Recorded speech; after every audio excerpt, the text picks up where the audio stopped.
Bienvenidos a Destino y Redención, el canal donde las historias de dolor se transforman en testimonios de esperanza, donde cada caída es el preludio de un vuelo más alto, y donde descubrimos juntos que el destino no es lo que nos sucede, sino cómo respondemos a lo que la vida nos presenta. Si esta es tu primera vez aquí, te invito a suscribirte y activar la campanita, porque cada semana compartimos relatos que tocan el alma y nos recuerdan que ninguna noche es tan oscura que no pueda ser vencida por el amanecer. Y si ya eres parte de esta comunidad, gracias por estar aquí una vez más. Ahora, respira profundo, acomódate, y déjame llevarte a una historia que te recordará algo esencial. Hay quienes te alejan creyendo que te entierran, sin saber que, en realidad, te siembran para que florezcas más lejos, más fuerte, más hermosa que nunca. El viento de octubre arrastraba hojas secas por el patio empedrado de la Hacienda de los Ríos, una de las propiedades más respetadas de toda la región de Querétaro. Las paredes de cantera rosa brillaban bajo el sol de la tarde, reflejando siglos de historia, de linaje, de un apellido que se pronunciaba con reverencia en salones y plazas. Los balcones de hierro forjado proyectaban sombras geométricas sobre los muros encalados y en el jardín central. Las bugambillas color fucsia trepaban por las columnas como testigos silenciosos de secretos que nunca debían ser pronunciados en voz alta. Era una casa que respiraba opulencia, pero también guardaba silencios que pesaban más que el oro de sus candelabros. Isabela de los Ríos caminaba descalza por el corredor de servicio, sus pies pequeños evitando las baldosas frías que crujían bajo su peso. Tenía 17 años y el rostro de su madre, una belleza que era su maldición y su única herencia. Sus ojos color miel capturaban la luz de maneras que incomodaban a quienes la miraban, porque en ellos había algo que no debería estar allí.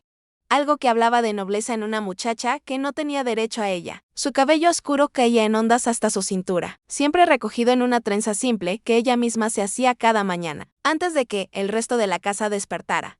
Nadie en la Hacienda de los Ríos pronunciaba la palabra bastarda en voz alta, pero tampoco hacía falta. La palabra flotaba en el aire como el aroma del azar, invisible pero omnipresente. Isabela lo sentía en cada mirada esquiva, en cada orden disfrazada de cortesía, en la forma en que las criadas verdaderas la trataban con una mezcla de compasión y distancia, como si su cercanía pudiera contagiarles la misma marca invisible que ella llevaba. Su madre había sido doncella en esa casa, una joven de mejillas rosadas y risa fácil que había cometido el error de creer en las promesas susurradas en la oscuridad por el hijo mayor de la familia. Cuando el vientre de la muchacha comenzó a crecer, ella fue enviada lejos con suficiente dinero para no morir de hambre, pero no suficiente para vivir con dignidad. Murió 6 años después de una fiebre que los médicos no supieron o no quisieron curar, dejando atrás solo una carta escrita con letra temblorosa y una niña de ojos enormes que no entendía por qué su madre lloraba tanto por las noches. Don Rodrigo de los Ríos, el patriarca de la familia, había aceptado traer a Isabela a la hacienda movido por algo que él mismo nunca supo nombrar. Quizás era un vestigio de conciencia o tal vez simplemente la necesidad de limpiar un pecado que, aunque cometido por su hijo, manchaba el honor familiar. La niña llegó una mañana de invierno, vestida con un vestido gris demasiado grande y con una maleta de cartón que contenía 3 mudas de ropa y la carta de su madre. Tenía 6 años y no lloraba. Eso había desconcertado a todos. Los años que siguieron fueron un ejercicio constante de equilibrio sobre una cuerda invisible. Isabela vivía en la hacienda, pero no era parte de la familia. Comía en la cocina con las sirvientas, pero no era una de ellas. Recibía educación junto a sus medias hermanas, Beatriz y Catalina, hijas legítimas de don Rodrigo, pero se sentaba en una silla separada, cerca de la ventana, donde la luz entraba con tanta fuerza que a veces le dolían los ojos. Las maestras que llegaban de la ciudad para enseñar literatura, francés, música y modales nunca sabían exactamente cómo dirigirse a ella. Algunas la ignoraban por completo. Otras, movidas por una piedad incómoda, le hacían preguntas más difíciles que a las otras niñas, como si quisieran demostrar que no había favorecimiento. Aunque nadie hubiera pensado tal cosa, Beatriz, la mayor de las hermanas legítimas, tenía 2 años menos que Isabela, pero había aprendido desde pequeña a mirarla con el desprecio que sus padres disimulaban mejor. Era una muchacha de rostro alargado y piel tan blanca que parecía casi traslúcida bajo el sol, con manos que nunca habían conocido el trabajo y una voz que se volvía aguda cuando estaba molesta, lo cual ocurría con frecuencia en presencia de Isabela. Madre dice que no debes sentarte en el sofá de terciopelo, le había dicho una tarde, cuando Isabela tenía 14 años y había cometido el error de dejarse caer en el mueble después de pasar la mañana ayudando a la cocinera a pelar papas. Dice que hay lugares que no son para cualquiera. Isabela había levantado la mirada del libro que estaba leyendo, una novela francesa que había encontrado olvidada en la biblioteca. Y había asentido en silencio. No había respondido porque había aprendido que las palabras, en su boca, siempre eran usadas en su contra. Si se defendía, era insolente. Si callaba, era taimada. No podía ganar, así que había elegido la dignidad del silencio. Catalina, la menor, era diferente. Tenía 11 años cuando Isabela cumplió 17, y aunque nunca se había atrevido a contradecir abiertamente a su madre o a Beatriz, a veces dejaba pequeños gestos de bondad que Isabela recogía como flores en el desierto, una galleta envuelta en un pañuelo y dejada sobre su almohada, una sonrisa tímida cuando nadie más miraba. Una vez, incluso le había preguntado en voz baja si le gustaba la música que estaban aprendiendo en el clavicordio, y cuando Isabela había dicho que sí, Catalina había tocado esa misma pieza 3 veces seguidas, como si quisiera regalarle algo que no podía dar abiertamente. Pero los pequeños gestos de bondad no cambiaban la realidad de la casa. Doña Mercedes, la esposa de don Rodrigo y madre de Beatriz y Catalina, era una mujer menuda de espalda rígida y labios que parecían haber olvidado cómo sonreír. Llevaba el cabello recogido en un moño tan apretado que parecía dolerle, y sus vestidos siempre eran de colores oscuros, incluso en verano. Había aceptado la presencia de Isabela en su casa del mismo modo en que se acepta una grieta en la pared, con la esperanza de que, si se ignora lo suficiente, dejará de crecer. Pero las grietas nunca dejan de crecer, y la belleza de Isabela, que aumentaba con cada año, era una afrenta silenciosa que doña Mercedes no podía ignorar. La noche en que todo cambió comenzó como cualquier otra. Era principios de noviembre y el aire tenía ese filo que anuncia el invierno, pero aún no ha perdido del todo la memoria del otoño. Isabela estaba en su habitación, un cuarto pequeño en el ala de servicio que daba al patio trasero, donde los establos exhalaban su aroma a heno y cuero. Había estado bordando un pañuelo con hilo blanco, un trabajo que le había enseñado una de las criadas mayores y que ella había perfeccionado hasta convertirlo en algo hermoso. Sus puntadas eran tan delicadas que parecían encaje, y había algo profundamente tranquilizador en el movimiento repetitivo de la aguja entrando y saliendo de la tela, creando belleza donde antes no había nada. Los pasos en el corredor la alertaron antes de que llamaran a su puerta. Eran pasos pesados, masculinos y venían con prisa. Isabela dejó el bordado a un lado y se puso de pie justo cuando la puerta se abría sin ceremonia. Era don Rodrigo y detrás de él, como una sombra oscura, doña Mercedes. El rostro del hombre estaba más serio de lo habitual, y en los ojos de la mujer brillaba algo que Isabela había aprendido a reconocer, triunfo mezclado con alivio.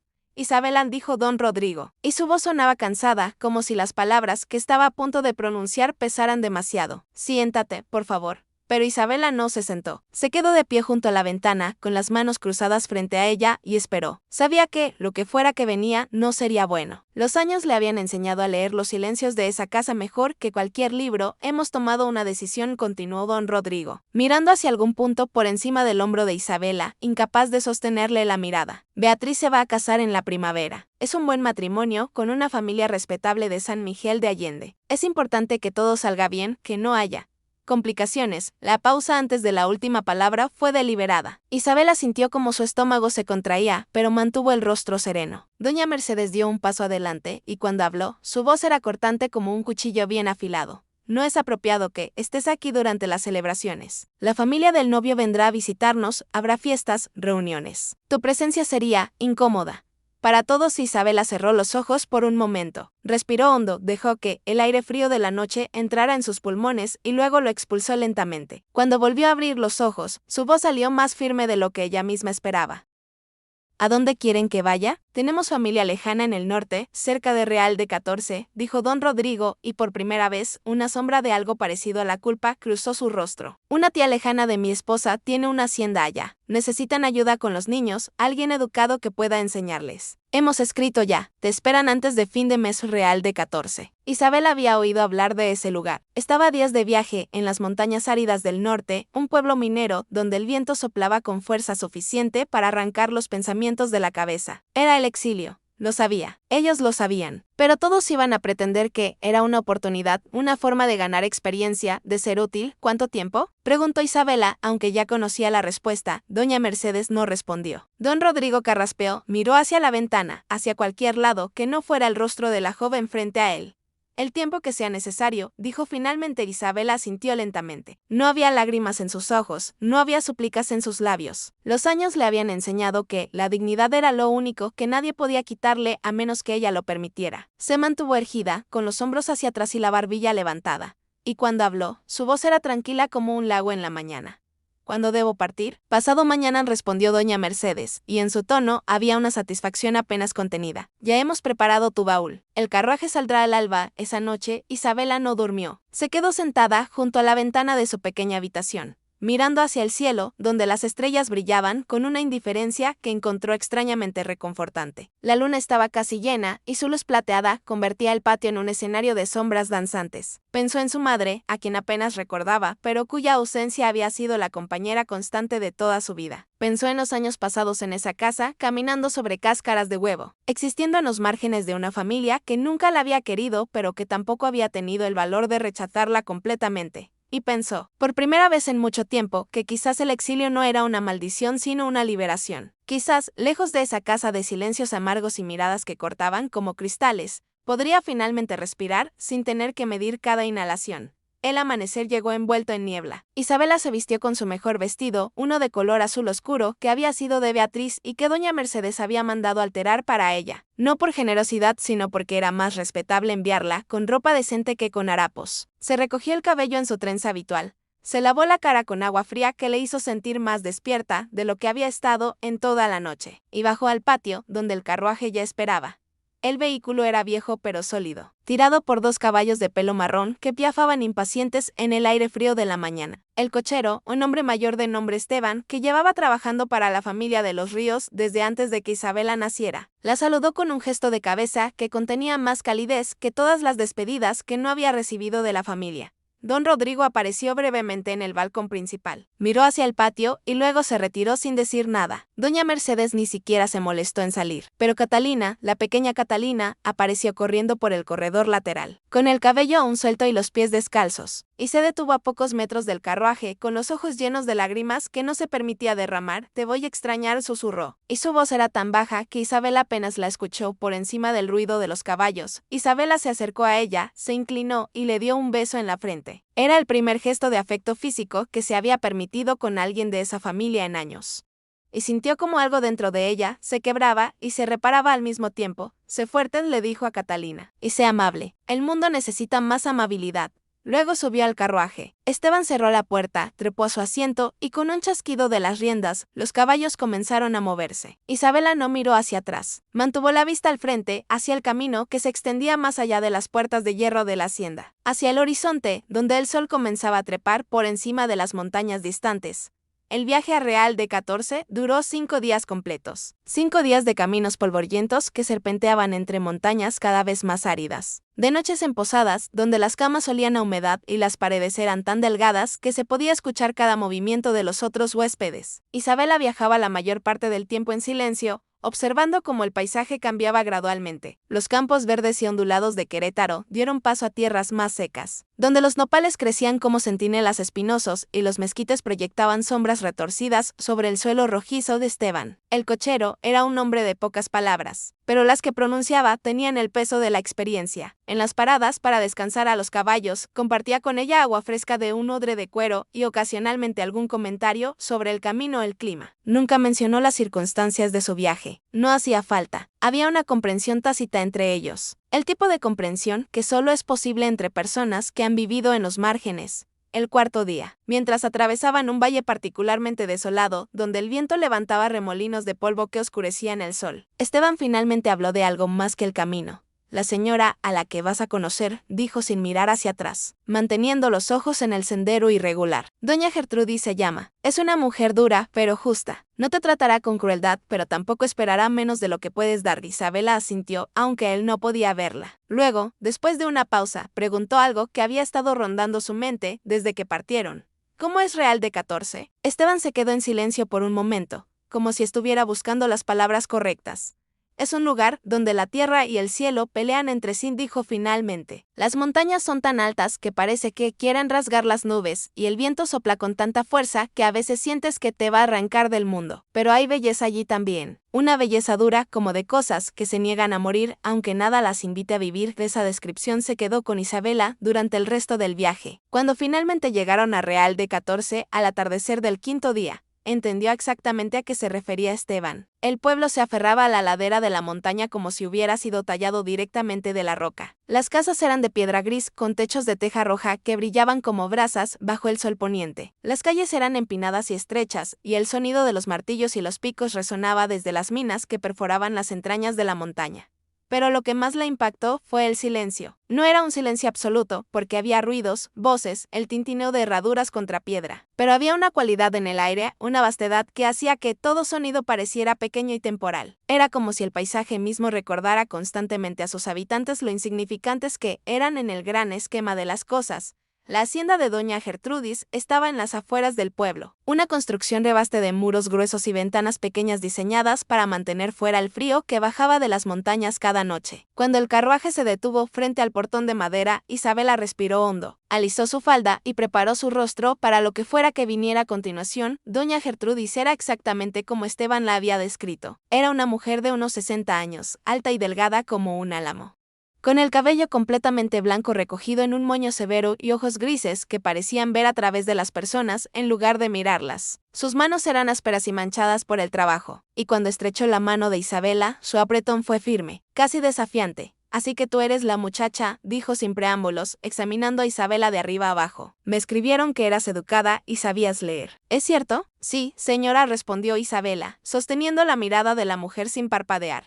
¿Y puedes enseñar? ¿Tienes paciencia con los niños? Puedo enseñar y tengo paciencia. Doña Gertrudis asintió lentamente, como si estuviera tomando una decisión importante. Bien.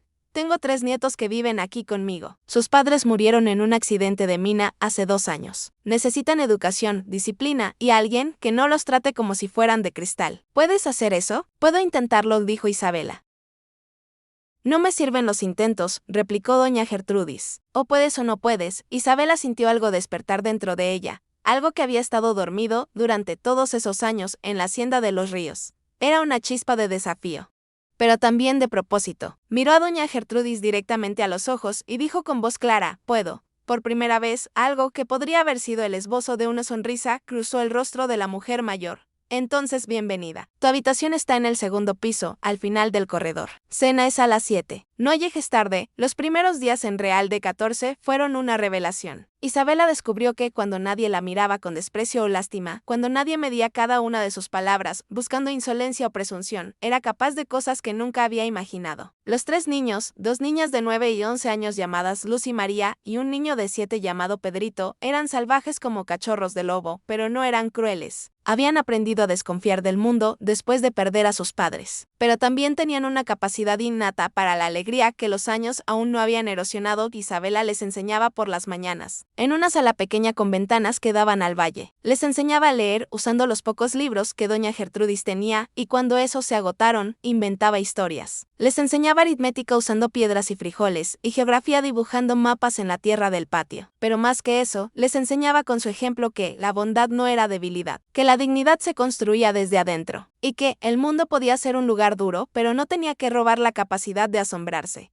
Por las tardes, ayudaba a doña Gertrudis con las tareas de la casa. La anciana era exigente pero nunca injusta. Isabela descubrió que había una satisfacción profunda en el trabajo bien hecho, en hornear pan hasta que la corteza quedaba dorada y crujiente, en lavar ropa hasta que quedaba tan blanca como las nubes que se amontonaban sobre las montañas. Los meses pasaron. El invierno llegó con vientos helados que gemían entre las rocas y nieve que cubría las cumbres más altas con una manta de blanco inmaculado. Isabela se acostumbró al frío, a la forma en que el aire delgado de la montaña hacía que cada respiración requiriera un esfuerzo consciente. Se acostumbró también a la soledad, pero descubrió que no era la misma soledad que había sentido en la hacienda de los Ríos. Aquella había sido una soledad en medio de la multitud, un aislamiento impuesto por paredes invisibles. Esta era diferente, era una soledad elegida o al menos aceptada, y en ella había una paz extraña. Pero todo cambió una mañana de abril, cuando la primavera finalmente comenzaba a asomar en las montañas y los primeros brotes verdes se atrevían a emerger entre las piedras. Isabela estaba en el mercado del pueblo comprando harina y azúcar cuando escuchó el sonido de cascos de caballos acercándose. No era inusual, el pueblo recibía visitantes con frecuencia, comerciantes y viajeros que pasaban por el camino que conectaba el norte con el centro del país. Pero algo en el ritmo de esos cascos, en la forma en que la gente se detenía y volteaba a mirar, Le hizo prestar atención. La comitiva que entró al pueblo era impresionante. 5 jinetes, todos vestidos con ropa fina y montando caballos de raza pura que brillaban bajo el sol como estatuas de bronce pulido. Pero era el jinete del centro quien capturaba todas las miradas. Era un hombre de unos 40 años, alto y de porte noble, con cabello oscuro tocado de gris en las sienes y ojos que parecían del color del ámbar cuando la luz los atravesaba. Llevaba un traje de montar negro con detalles plateados, y en su mano derecha sostenía las riendas con una confianza que hablaba de años de experiencia. Su rostro era serio pero no severo, marcado por líneas que sugerían más reflexión que amargura. «Es don Fernando Álvarez», susurró una de las mujeres en el mercado, con un tono que mezclaba respeto y asombro. Dicen que es el hombre más rico entre aquí y Monterrey. Tiene haciendas en 3 estados y minas que producen más plata que todas las de Real de 14 juntas. «¿Qué hace aquí?», preguntó otra. «Vino a inspeccionar las minas que compró el año pasado. Dicen que está buscando un administrador de confianza». Isabela observó al hombre mientras pasaba, y por un momento, sus miradas se encontraron. Fue solo un instante, un segundo, en el que el mundo pareció detenerse, y luego él siguió su camino hacia el centro del pueblo y ella continuó con sus compras. Pero ese instante se quedó con ella como una nota musical que resuena mucho después de que la cuerda ha dejado de vibrar. No pensó volver a verlo. ¿Por qué habría de hacerlo? Él era un hombre de importancia, probablemente estaba en el pueblo por negocios y se iría en unos días. Ella era nadie, una muchacha sin familia ni fortuna, viviendo en la casa de una anciana y enseñando a niños huérfanos. Sus mundos no tenían ningún punto de intersección posible. Pero el destino, como Isabela estaba a punto de descubrir, tiene formas de tejer hilos donde parece imposible que se toquen. 3 días después de la llegada de don Fernando al pueblo, doña Gertrudis recibió un mensaje. Un sirviente de la posada, donde se hospedaba el hacendado, llegó a la casa con una nota escrita en papel fino, sellada con lacre rojo. Cuando la anciana la leyó, su rostro normalmente impasible mostró algo parecido a la sorpresa. «Don Fernando Álvarez solicita una reunión conmigo», anunció. «Dice que está interesado en contratar a alguien educado para que trabaje en su hacienda principal, cerca de San Miguel de Allende. Alguien que pueda encargarse de la educación de». Hizo una pausa, releyendo la carta. «Dice que necesita a alguien que pueda actuar como dama de compañía y tutora para su madre, que está enferma y necesita cuidados constantes». Isabela, que estaba pelando patatas en la cocina, levantó la vista. Algo en su pecho se contrajo, una mezcla de curiosidad y aprensión. «¿Y usted conoce a alguien que pueda hacer eso?», preguntó. Doña Gertrudis la miró durante un largo momento, y en esos ojos grises había algo que Isabela no podía descifrar. «Conozco a alguien», dijo finalmente, «pero la decisión será suya, no mía». Isabela dejó el cuchillo sobre la mesa. Sus manos temblaban ligeramente, aunque no sabía si era de miedo o de algo más. «¿Yo?». Su voz sonó más aguda de lo que pretendía. «¿Por qué yo?». «Porque don Fernando no preguntó por cualquiera», respondió doña Gertrudis. «Preguntó específicamente por ti. Me dijeron que te vio en el mercado y preguntó por ti. Quiere conocerte mañana. Yo le dije que preguntaría si estabas interesada». El silencio que siguió fue denso. Isabela podía escuchar su propio corazón latiendo en sus oídos. El tic-tac del reloj en la pared, el susurro del viento contra las ventanas. San Miguel de Allende estaba mucho más cerca de Querétaro que Real de 14. No era exactamente volver, pero era un paso en esa dirección. ¿Quería eso? ¿Quería estar más cerca del lugar que la había rechazado? ¿O acaso el tiempo que había pasado en las montañas le había enseñado que no necesitaba cercanía con esas personas para ser ella misma? «No tienes que decidir ahora», dijo doña Gertrudis con una suavidad inusual en su voz. «Pero piénsalo, es una buena oportunidad. Don Fernando es conocido por ser un hombre justo». Y agregó después de una pausa: «Vas a necesitar un futuro más allá de estas montañas, muchacha. No porque no seas bienvenida aquí, sino porque mereces más de lo que este lugar puede ofrecerte». Esa noche, Isabela volvió a no dormir. Se sentó junto a la ventana de su habitación, mirando hacia las montañas que se recortaban contra el cielo estrellado.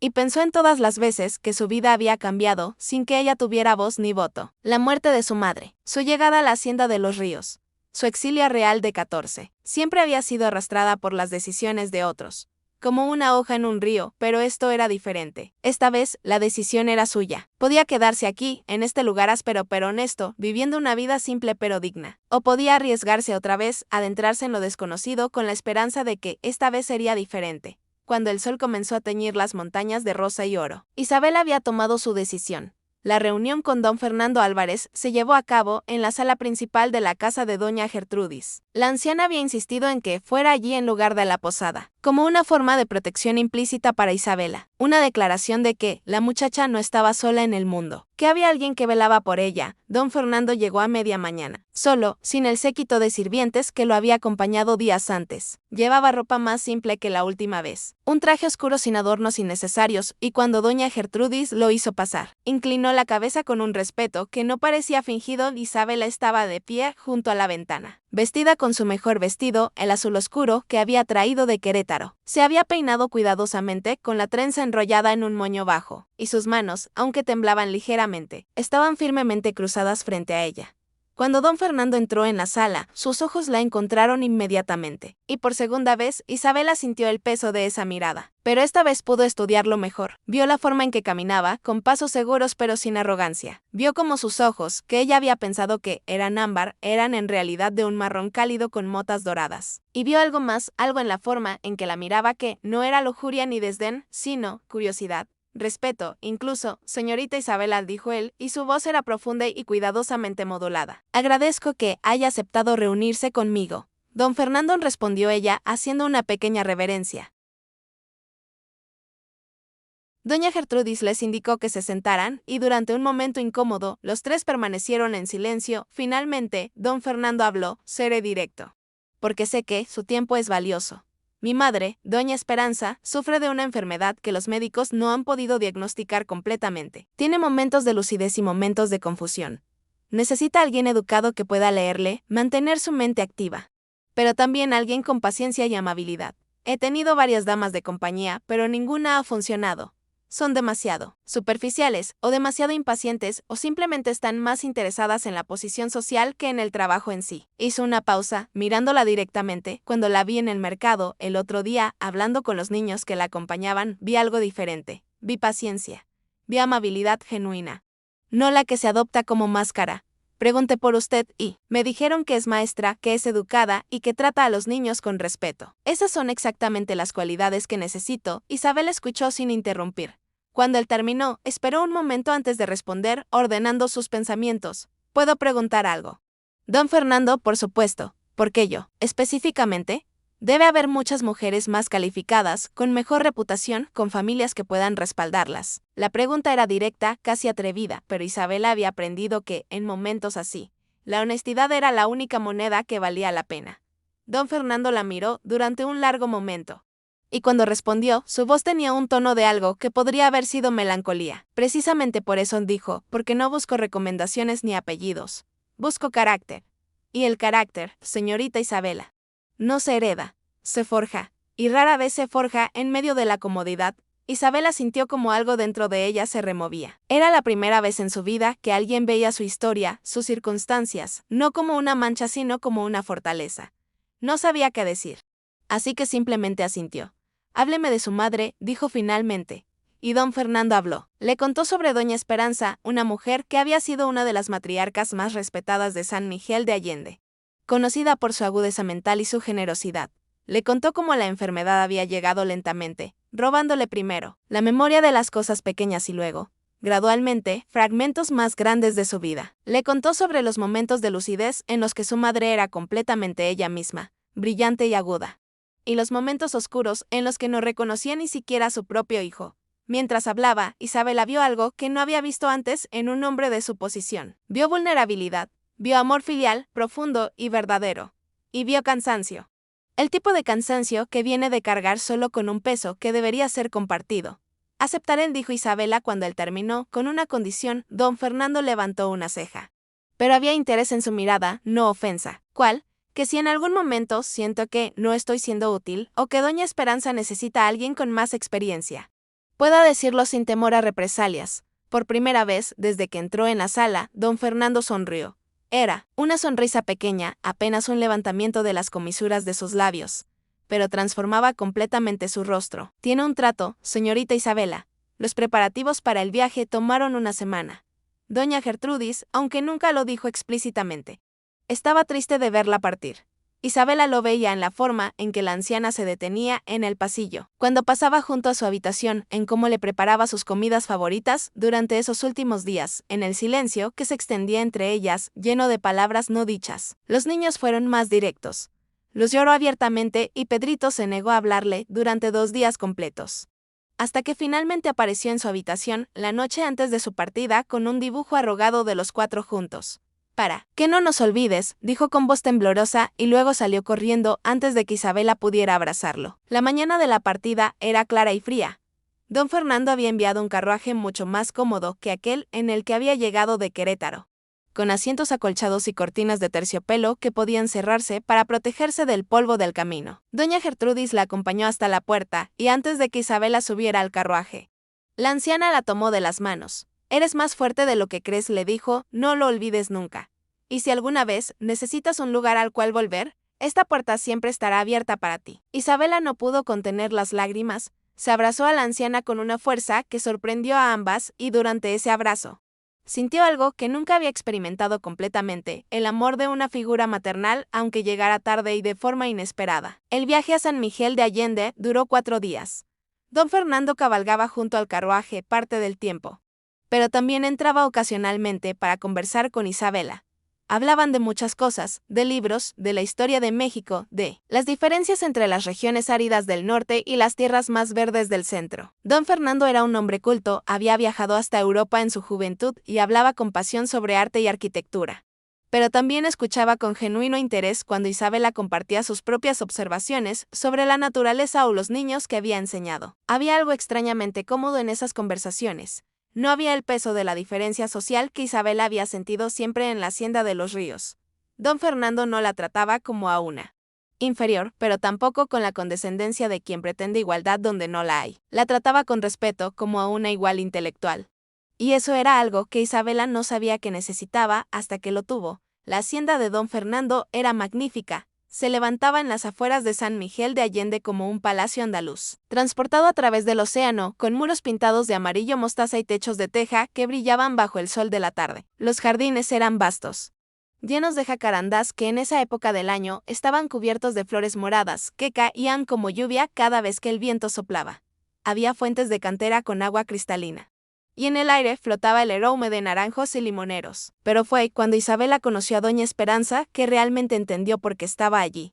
La anciana señora estaba sentada en un sillón junto a la ventana de su habitación, envuelta en un chal de lana a pesar del calor del día. Tenía el cabello blanco recogido en un moño suave, y su rostro, aunque marcado por la edad y la enfermedad, aún conservaba rastros de una belleza que debió ser considerable en su juventud. Pero eran sus ojos los que capturaron a Isabela. Eran del mismo color marrón dorado que los de su hijo, pero tenían una cualidad distante, como si estuvieran viendo algo que nadie más podía percibir. «Madre», dijo don Fernando suavemente, arrodillándose junto a su sillón y tomando una de sus manos entre las suyas. «Te traje a alguien. Esta es la señorita Isabela. Va a quedarse con nosotros y va a hacerte compañía». Doña Esperanza volvió la cabeza lentamente hacia Isabela, y por un momento su mirada era completamente lúcida y penetrante. «Eres muy joven», dijo, y su voz, aunque débil, era clara. «¿No tienes miedo de quedarte con una vieja que a veces olvida su propio nombre?» Isabela se acercó y, sin pensarlo demasiado, se arrodilló también, colocándose al mismo nivel que la anciana. «No tengo miedo», respondió con honestidad. «Y usted no es solo una vieja que olvida cosas.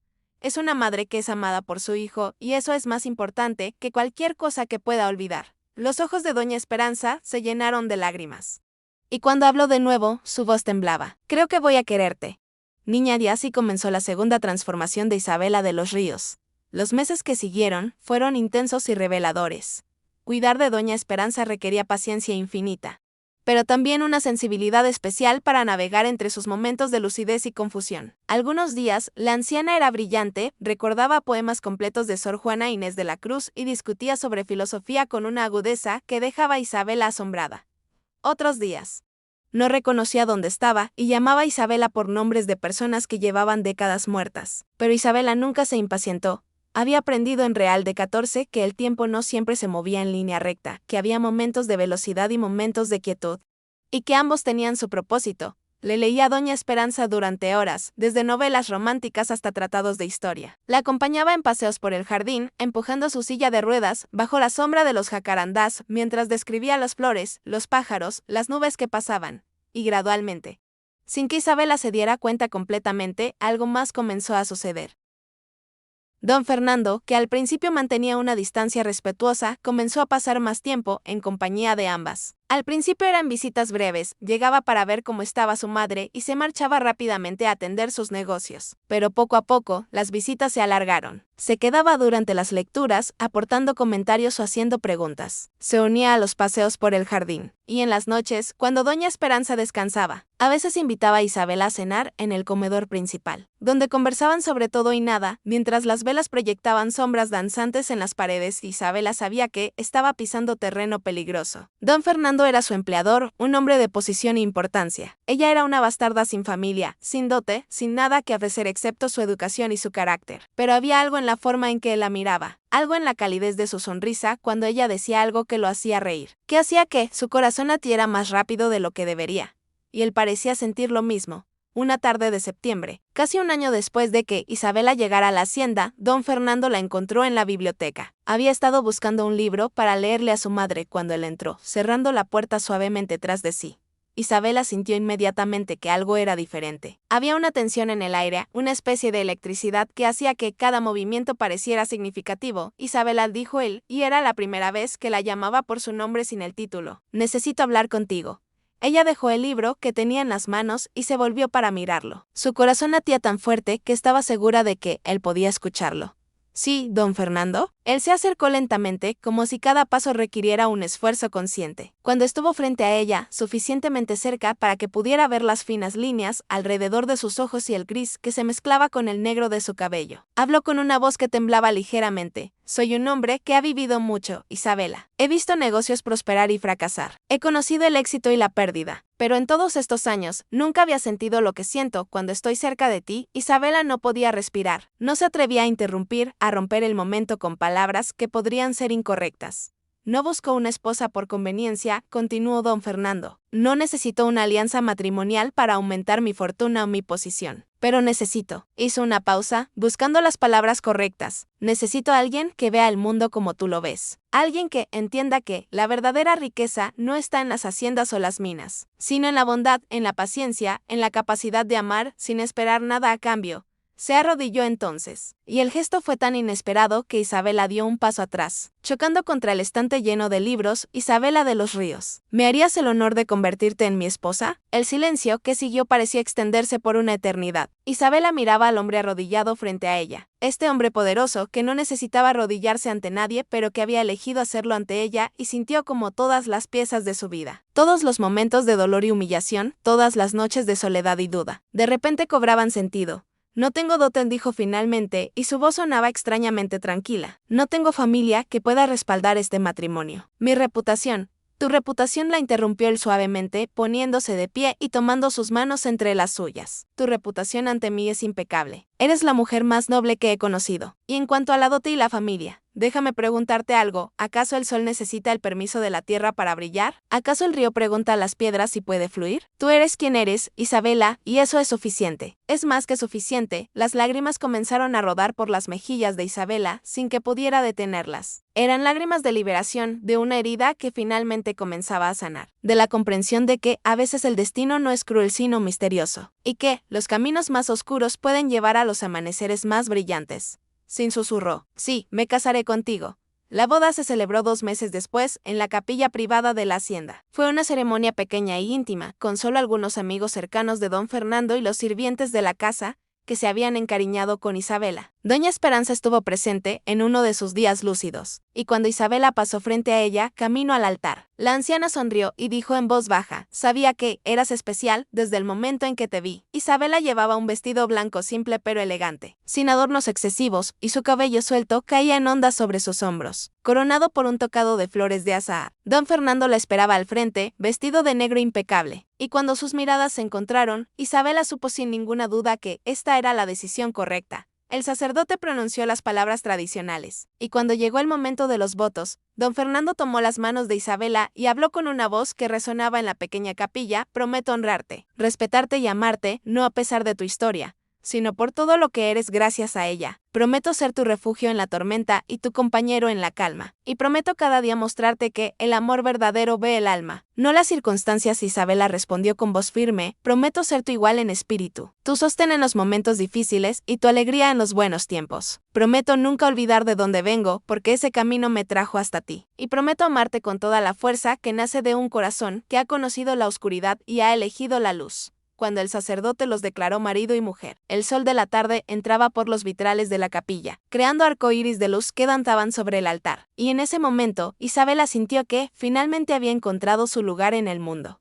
Pero la historia no termina aquí, porque el destino, como siempre, tenía un último acto que representar. Pasaron 2 años de tranquilidad y felicidad. Isabela floreció en su nuevo rol como esposa de don Fernando y señora de la hacienda. No cambió quién era, no adoptó eris de superioridad, ni olvidó las lecciones aprendidas en los días difíciles. Continuó cuidando a doña Esperanza con la misma devoción hasta que la anciana señora falleció una noche de invierno. Tranquila y rodeada de amor, Isabela también comenzó a involucrarse en obras de caridad en San Miguel de Allende, abriendo escuelas para niñas pobres y refugios para mujeres que necesitaban ayuda. Don Fernando la apoyaba en todo, orgulloso de ver cómo su esposa usaba su posición no para el beneficio propio, sino para ayudar a otros. Pero una tarde de mayo, mientras Isabela estaba en el jardín leyendo una carta que acababa de llegar, don Fernando se acercó a ella con una expresión seria. Necesito ir a Querétaro, dijo. Hay negocios que requieren mi presencia, y creo que es tiempo de que vengas conmigo. Isabela sintió como su estómago se contraía.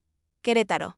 Hacía casi 4 años que había salido de allí expulsada como un objeto inconveniente. La idea de regresar le provocaba una mezcla compleja de emociones, ansiedad, curiosidad y algo que podría haber sido una sed de justicia que no sabía que llevaba dentro. ¿Crees que es prudente?, preguntó. Don Fernando se sentó a su lado, tomó su mano y la miró con esos ojos que siempre parecían ver más allá de las palabras.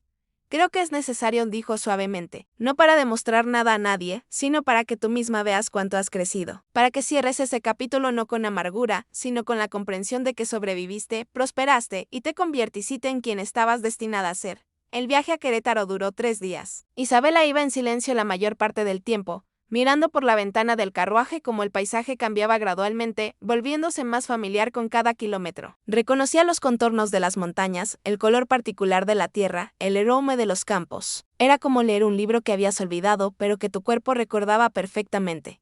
Cuando finalmente entraron en la ciudad, Isabela sintió que su corazón latía tan fuerte que temía que se le saliera del pecho. Las calles eran las mismas, los edificios coloniales pintados en tonos pastel, las iglesias con sus campanarios que se elevaban hacia el cielo. Pero ella no era la misma. La muchacha asustada, que había partido en un carruaje destartalado, había desaparecido, reemplazada por una mujer segura de sí misma, amada y respetada. Don Fernando había arreglado hospedarse en el hotel más elegante de la ciudad. Y cuando llegaron, la recepción que recibieron fue inmediata. El dueño del hotel salió personalmente a recibirlos, haciendo reverencias profundas y tratando a don Fernando con el respeto reservado para la realeza. Y Isabela, como su esposa, recibió el mismo trato. La noticia de su llegada se extendió por la ciudad como fuego en pasto seco. Para la noche, todos en Querétaro sabían que don Fernando Álvarez, uno de los hombres más ricos y poderosos de todo el Bajío, estaba en la ciudad, y que con él estaba su esposa, una mujer de apellido de los Ríos. No tomó mucho tiempo para que la familia de Isabela se enterara. La invitación llegó al día siguiente, una nota escrita con letra elegante en papel fino, sellada con el escudo familiar de los Ríos. Don Rodrigo y doña Mercedes solicitaban el honor de recibir a don Fernando y su esposa en su hacienda para una cena esa misma noche. Isabela leyó la carta con manos que apenas temblaban. Había imaginado este momento muchas veces, durante los últimos años, había ensayado mentalmente lo que diría, cómo se comportaría. Pero ahora que el momento había llegado, se dio cuenta de que no sentía el fuego de la venganza que había esperado. En su lugar, sentía algo más complejo, una mezcla de tristeza por los años perdidos y una curiosidad distante, como quien observa un paisaje desde muy lejos. ¿Quieres ir?, preguntó don Fernando, que había leído la carta por encima de su hombro. Sí, respondió Isabela después de un momento. Creo que sí. Se vistió con cuidado esa noche. Eligió un vestido de seda color verde esmeralda que don Fernando le había regalado, con un corte elegante pero no ostentoso. Se recogió el cabello en un peinado elaborado pero sencillo, y se puso las pocas joyas que poseía. un collar de perlas y pendientes a juego que habían pertenecido a doña Esperanza. Cuando se miró en el espejo, casi no reconoció a la mujer que le devolvía la mirada. Había gracia en su postura, serenidad en su rostro y en sus ojos. Esa luz que viene solo de haber sobrevivido a las tormentas y salido más fuerte. El carruaje de don Fernando era impresionante, tirado por 4 caballos blancos con arneses de cuero pulido y detalles plateados. Cuando se detuvo frente a las puertas de la hacienda de los Ríos, Isabela sintió una oleada de emociones tan intensa que tuvo que cerrar los ojos y respirar profundamente. «Estoy aquí contigo», murmuró don Fernando, apretando suavemente su mano. «Y no importa lo que pase ahí dentro, seguiré estando aquí cuando salgamos». Las puertas se abrieron, y el patio, que Isabela recordaba tan vívidamente, apareció ante sus ojos. Los mismos empedrados, las mismas bugambillas trepando por las columnas, la misma fuente central con su agua que fluía eternamente. Pero todo parecía más pequeño de lo que recordaba, como si el tiempo hubiera encogido el lugar o como si ella hubiera crecido demasiado para caber en él. Don Rodrigo esperaba en el porche principal, vestido con su mejor traje. Había envejecido notablemente en 4 años. Su cabello era completamente blanco ahora y había líneas profundas en su rostro que no estaban antes. A su lado estaba doña Mercedes, tan rígida y menuda como siempre, con un vestido negro que la hacía parecer aún más pequeña. Y detrás de ellos, Beatriz y Catalina. Beatriz había cambiado poco. Seguía siendo alta y pálida, aunque su rostro mostraba las primeras señales de amargura. Esas líneas que se forman cuando se pasa demasiado tiempo frunciendo el ceño. Llevaba un vestido elaborado de color burdeos, claramente diseñado para impresionar, pero que de alguna manera lograba el efecto opuesto. Catalina, en cambio, se había convertido en una joven mujer. Tenía ahora 15 años, y había heredado la belleza de su familia, pero con una suavidad en los rasgos que faltaba en su hermana mayor. Cuando sus ojos encontraron los de Isabela, se iluminaron con una alegría genuina que no pudo ocultar. «Don Fernando», dijo don Rodrigo, avanzando con la mano extendida. «Es un honor recibirlo en nuestra humilde casa. Y señora». Su voz falló por un momento cuando finalmente miró directamente a Isabela. «Isabela. Bienvenida a casa». La palabra casa flotó en el aire como una mentira evidente. Pero Isabela no la contradijo. Simplemente inclinó la cabeza en un gesto de cortesía y permitió que don Fernando la guiara hacia el interior. La cena fue un ejercicio de hipocresía civilizada. Se sentaron en el comedor principal, esa sala que Isabela había visto solo de lejos durante todos los años que vivió allí, y comieron de porcelana fina mientras se intercambiaban cortesías huecas. Don Rodrigo y don Fernando hablaban de negocios, de política, de cosas que requerían poca profundidad emocional. Doña Mercedes comía en silencio, sus ojos moviéndose constantemente entre Isabela y su esposo, como si tratara de entender cómo esto había sucedido. Como la muchacha que habían descartado había terminado sentada a su mesa como una igual. No, como una superior. Beatriz intentó varias veces iniciar conversaciones sobre su propia vida social, sus amigas, los eventos a los que asistía, pero sus palabras sonaban vacías, como si estuviera tratando desesperadamente de probar algo que nadie había cuestionado. En un momento dado, mencionó casi casualmente: «Mi boda fue magnífica, por supuesto. Vinieron familias de todo Querétaro. Fue el evento de la temporada». Isabela sonrió educadamente. «Me alegro de que hayas tenido una celebración hermosa», dijo con sinceridad. «El matrimonio es un paso importante», no agregó nada más, no mencionó su propia boda ni hizo comparaciones. No había necesidad. La diferencia era evidente para todos en la mesa. Beatriz estaba casada, sí, pero con un hombre que había elegido por conveniencia, por apellido. Isabela estaba casada con un hombre que la había elegido a ella por quien era, no por lo que podía aportar. Fue Catalina quien finalmente rompió la tensión superficial. «Isabela», dijo, y su voz temblaba ligeramente. ¿Podrías venir a caminar conmigo al jardín después de la cena? Hay algo que me gustaría mostrarte». Doña Mercedes parecía a punto de objetar, pero don Fernando intervino suavemente. «Es una idea excelente. ¿Por qué no vamos todos al jardín? La noche está hermosa». Y así, después de que los platos fueron retirados y el café servido, el grupo completo salió al patio. Isabela caminaba junto a Catalina, quien la había tomado del brazo con una familiaridad que sorprendió a todos. La joven la llevó hasta un rincón apartado del jardín, donde un pequeño rosal florecía con capullos blancos. «Lo planté yo», dijo Catalina en voz baja, «después de que te fuiste. Cada vez que florecía, pensaba en ti y me preguntaba si estabas bien, si eras feliz. Me alegra tanto ver que sí, que estás más que bien». Isabela sintió como sus ojos se llenaban de lágrimas, pero eran lágrimas de gratitud, no de tristeza. «Nunca te olvidé», le dijo a Catalina. «Fuiste una luz en un lugar muy oscuro. Yo tampoco te olvidé, y siento». La voz de Catalina se quebró. «Siento no haber sido más valiente. Siento no haber defendido más. Eras una niña», dijo Isabela suavemente, tomando las manos de la joven entre las suyas. «Hiciste lo que pudiste, y eso fue suficiente. Detrás de ellas, el resto de la familia observaba la escena con expresiones variadas. Don Rodrigo parecía incómodo, como si finalmente enfrentara el peso de sus decisiones pasadas. Doña Mercedes mantenía su máscara de compostura, pero había algo frágil en ella ahora, como si se estuviera empezando a resquebrajar. Beatriz miraba con una mezcla de confusión y algo que podría haber sido envidia. Don Fernando se acercó entonces a Isabela, colocándose a su lado, en un gesto de apoyo silencioso. Cuando habló, su voz era cortés pero firme. Don Rodrigo, Doña Mercedes, les agradezco la hospitalidad de esta noche, pero creo que hay algo que necesita ser dicho, y prefiero decirlo con claridad. Todos se volvieron hacia él. El jardín quedó en silencio, roto solo por el murmullo de la fuente, el susurro del viento entre las hojas. Sé que Isabela vivió en esta casa durante muchos años, continuó don Fernando, y aunque no conozco todos los detalles de esa época, sé suficiente para entender que no siempre fue tratada con la dignidad que merecía. Don Rodrigo abrió la boca para hablar, pero don Fernando levantó una mano. No digo esto como acusación, sino como contexto, porque quiero que sepan algo. Isabela no es solo mi esposa, es mi compañera, mi igual, y la mujer más noble que he conocido en mi vida. Y si en algún momento del pasado alguien la hizo sentir menos que eso, entonces esa persona estaba ciega a su verdadero valor. Isabela sintió como su corazón se expandía en su pecho. No porque necesitara que don Fernando la defendiera, sino porque en ese momento comprendió la profundidad de su amor y respeto por ella.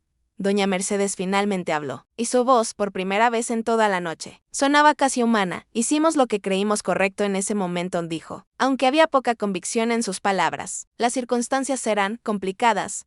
Las circunstancias siempre son complicadas, respondió Isabela, hablando por primera vez directamente a la mujer que había sido su tormento silencioso durante tantos años. Pero la bondad no debería depender de las circunstancias. Debería ser una elección constante. Hubo un largo silencio. Luego, para sorpresa de todos, don Rodrigo habló, y en su voz había algo que podría haber sido remordimiento. Tenías razón, dijo mirando a Isabela. Deberíamos haberte tratado mejor. No puedo cambiar el pasado, pero puedo reconocer mi error. Y lo reconozco ahora, frente a todos. Era una disculpa, aunque inadecuada y tardía. Isabela la recibió con un gesto de cabeza. No porque la perdonara completamente, sino porque entendía que algunas heridas nunca sanan del todo. Pero si pueden dejar de sangrar, el pasado es el pasado, dijo Isabela con suavidad. No vine aquí buscando venganza, ni siquiera una disculpa. Vine porque necesitaba cerrar este capítulo de mi vida. Y ahora que lo he hecho, puedo seguir adelante sin resentimiento. La velada terminó poco después. Las despedidas fueron cordiales pero frías, excepto con Catalina, quien abrazó a Isabela con fuerza y le hizo prometer que escribiría. Mientras el carruaje se alejaba de la hacienda, Isabela miró por última vez hacia las ventanas iluminadas de la casa que una vez había sido su prisión. ¿Cómo te sientes?, preguntó don Fernando, tomando su mano en la oscuridad del carruaje. Isabela pensó durante un momento antes de responder. Me siento libre, dijo finalmente. Durante años, llevé el peso de su rechazo como si fuera algo que yo había causado. Como si hubiera algo inherentemente malo en mí. Pero ahora veo la verdad. Su incapacidad para amarme no decía nada sobre mi valor, solo sobre sus propias limitaciones. Exactamente, dijo don Fernando, y en su voz había orgullo. Y espero que ahora puedas ver lo que yo vi, desde el primer momento que te conocí, una mujer de un carácter excepcional, forjada por el fuego de la adversidad pero no consumida por él. Los años que siguieron fueron los más plenos de la vida de Isabela. Ella y don Fernando vivieron en la hacienda de San Miguel de Allende, donde construyeron no solo una vida juntos sino un legado. Isabela fundó varias escuelas para niñas de familias pobres, insistiendo en que la educación era la herramienta más poderosa para romper los ciclos de pobreza y desesperanza. También abrió un refugio para mujeres que, como ella, habían sido rechazadas por sus familias o se encontraban en situaciones difíciles. Don Fernando apoyaba cada uno de estos proyectos, no solo con recursos financieros, sino con su tiempo y presencia. Se convirtió en un defensor vocal de la educación y los derechos de las mujeres, algo inusual para un hombre de su posición en esa época. Juntos, se convirtieron en una pareja respetada, no solo por su riqueza sino por su compasión y sus obras. Catalina los visitaba frecuentemente, escapando de la rigidez de la casa de los Ríos para pasar tiempo con Isabela, quien se convirtió en la hermana mayor y mentora que siempre había necesitado. Con el tiempo, ayudaron a Catalina a hacer su propia elección en el matrimonio, guiándola para que se casara por amor y no por conveniencia. Isabela nunca volvió a ver a doña Mercedes, quien murió unos años después de aquella cena. llevándose a la tumba sus arrepentimientos no expresados. Don Rodrigo vivió más tiempo y en sus últimos años escribió una carta a Isabela. En ella pedía perdón, de manera más completa y honesta de lo que había podido hacer en persona. Isabela le respondió con amabilidad, ofreciéndole paz pero no intimidad. Algunos puentes, una vez quemados, no pueden ser completamente reconstruidos. Y eso está bien. Beatriz siguió su vida en Querétaro, atrapada en un matrimonio sin amor y una existencia que parecía dorada desde fuera pero que estaba vacía por dentro. Isabela sentía lástima por ella, no satisfacción. Había aprendido que la verdadera victoria no estaba en ver caer a los que te habían lastimado, sino en construir una vida tan plena que su rechazo se volviera irrelevante. Una tarde, muchos años después de su regreso a Querétaro, Isabela estaba en el jardín de su hacienda, rodeada de niñas de su escuela que habían venido a visitarla. Les estaba enseñando a bordar, mostrándoles cómo crear belleza con paciencia y precisión. Una de las niñas, una pequeña de ojos grandes y historia difícil, le preguntó: «Señora Isabela, ¿es verdad que usted también fue pobre alguna vez?». Isabela sonrió, esa sonrisa suave que había aprendido a llevar como un escudo y una bienvenida al mismo tiempo. «No exactamente pobre», respondió, «pero sí fui rechazada. Fui enviada lejos por personas que pensaban que me estaban enterrando, sin saber que, en realidad, me estaban plantando para que floreciera en otro lugar». «¿Y no tuvo miedo?», preguntó otra niña. «Claro que tuve miedo», admitió Isabela. «Pero aprendí algo importante: el miedo no es la ausencia de coraje, sino la oportunidad de ejercerlo. Y aprendí que, no importa cuán bajo te empujen, siempre puedes elegir levantarte, no para vengarte de los que te lastimaron, sino para demostrarle al mundo, y sobre todo a ti misma, que eres más fuerte de lo que cualquiera imaginó». Las niñas la miraban con admiración, y en sus ojos, Isabela veía reflejadas las mismas dudas y miedos que ella había llevado durante tantos años. Pero también veía esperanza, y eso era lo que más importaba. Esa noche, cuando las niñas se habían ido y la hacienda estaba en silencio, Isabela se sentó con don Fernando en el porche, viendo cómo el sol se ponía detrás de las montañas, pintando el cielo en tonos de oro y púrpura. «¿En qué piensas?», preguntó don Fernando, rodeándola con su brazo. «Pienso en el viaje», respondió Isabela. «En lo extraño que es mirar hacia atrás y ver cómo cada momento doloroso, cada rechazo, cada noche de soledad era en realidad un paso hacia aquí, hacia este lugar, hacia ti, hacia la persona en la que me he convertido». «¿Te arrepientes de algo?». Isabela pensó durante un largo momento antes de responder. «No me arrepiento del dolor porque me enseñó compasión. No me arrepiento del rechazo porque me enseñó a encontrar mi propio valor en lugar de buscarlo en la aprobación de otros. Y no me arrepiento del exilio porque me llevó a descubrir quién era realmente cuando nadie estaba mirando». Don Fernando la besó suavemente en la frente. «Eres extraordinaria, ¿lo sabías?». Isabela sonrió en la penumbra. «Soy sobreviviente», dijo, «y he aprendido que, a veces, eso es lo más extraordinario que se puede ser».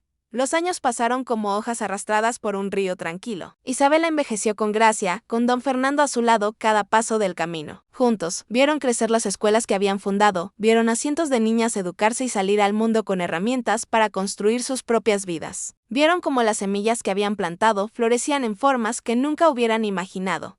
Y cuando finalmente llegó el momento en que Isabela, ya anciana de cabello blanco y manos marcadas por los años pero ojos aún brillantes con esa luz que nunca se apagó, se acostó por última vez en su cama rodeada de amor, sus últimas palabras fueron un eco de la lección que había vivido. «No regresé para vengarme, regresé para demostrar que el amor siempre vuelve más fuerte que el desprecio, y que la verdadera grandeza no está en donde naces, sino en quien eliges ser». Así termina la historia de Isabela de los Ríos, la muchacha que fue enviada lejos para deshacerse de ella, pero que regresó no solo como la esposa del hombre más poderoso de la región, sino como algo mucho más valioso, una mujer que había encontrado su propio poder, que había transformado su dolor en propósito, y que había demostrado que el destino no es lo que te sucede, sino cómo respondes a lo que la vida te presenta. Y así, queridos amigos de Destino y Redención, concluye este relato que nos recuerda que las semillas plantadas en tierra hostil son las que crecen con raíces más profundas, que el rechazo de hoy puede ser el redireccionamiento hacia un futuro más brillante mañana, y que nunca, jamás, debemos permitir que la crueldad de otros defina nuestro valor.